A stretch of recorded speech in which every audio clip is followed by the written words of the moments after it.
So the story behind what I see as a possible reason for why Solo may have failed. The behind the scenes stuff. Kathleen Kennedy hired Lord and Miller. Kathleen Kennedy hired not only Lawrence Kasdan, but also Jonathan Kasdan. So she hired Phil Lord and Chris Miller, or whatever Miller his name is, the Lego movie guys, for a Solo movie. And she didn't think like this would be a problem.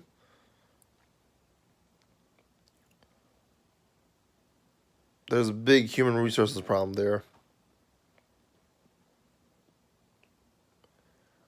They claim they didn't do as much comedy, or at least one source says like they wanted to do more improv, but it wasn't necessarily just comedy stuff. All right, Lawrence Kasdan. How long has he known Kathleen Kennedy? How long has Kathleen Kennedy known him? So he's like, no, stop doing the improv. Go straight from the script. There has to be clear communication from Kathleen Kennedy and Jonathan and Lawrence Kasdan. So Kasdan and Lord and Miller don't get along. They get Ron Howard, basically the Return of the Jedi director for Solo, just so Lawrence Kasdan can run everything.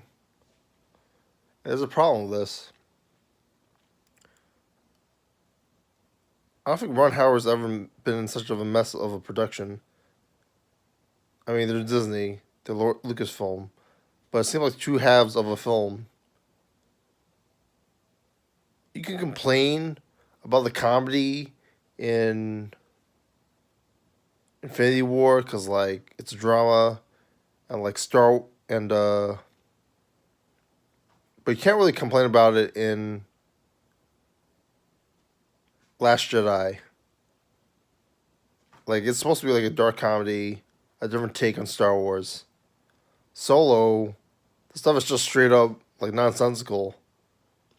You have like this girl who's been like tortured and captured and like turned to the dark side, resisting even the Force. And then she comes up with jokes. Do you see Darth Vader films? Films with Darth Vader's that have films with Darth Vader that has jokes in them, and it doesn't work. On top of that, because you don't expect it to, and it's not going to. It's out of her character, and it's pretty much what made the prequels bad.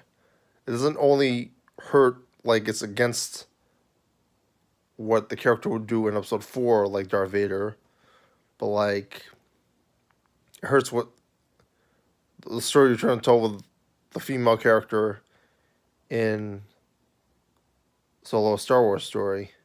She's a tragic character.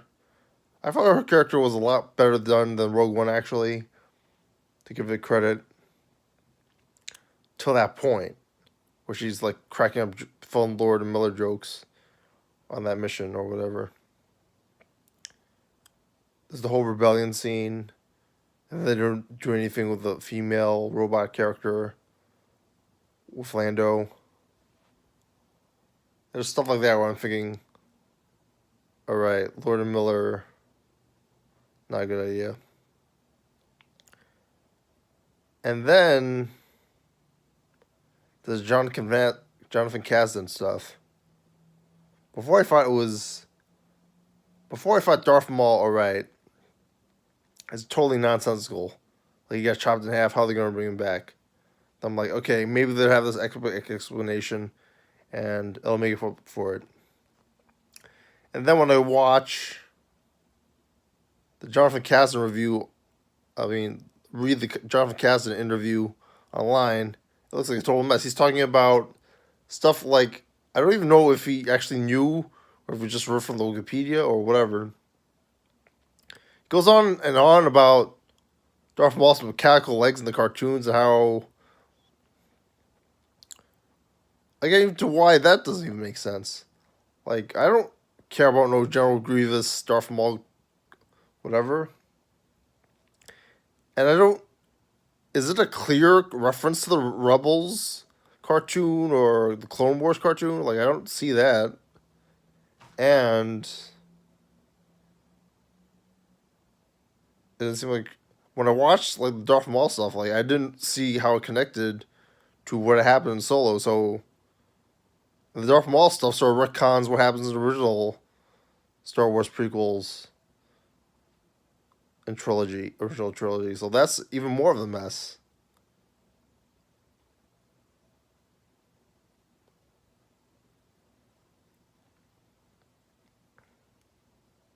If they do the sequel, which it might happen because it's so popular, they'll have to make up something for the Darth Maul story. We shall see. Hopefully, it's good. Like, comment, subscribe.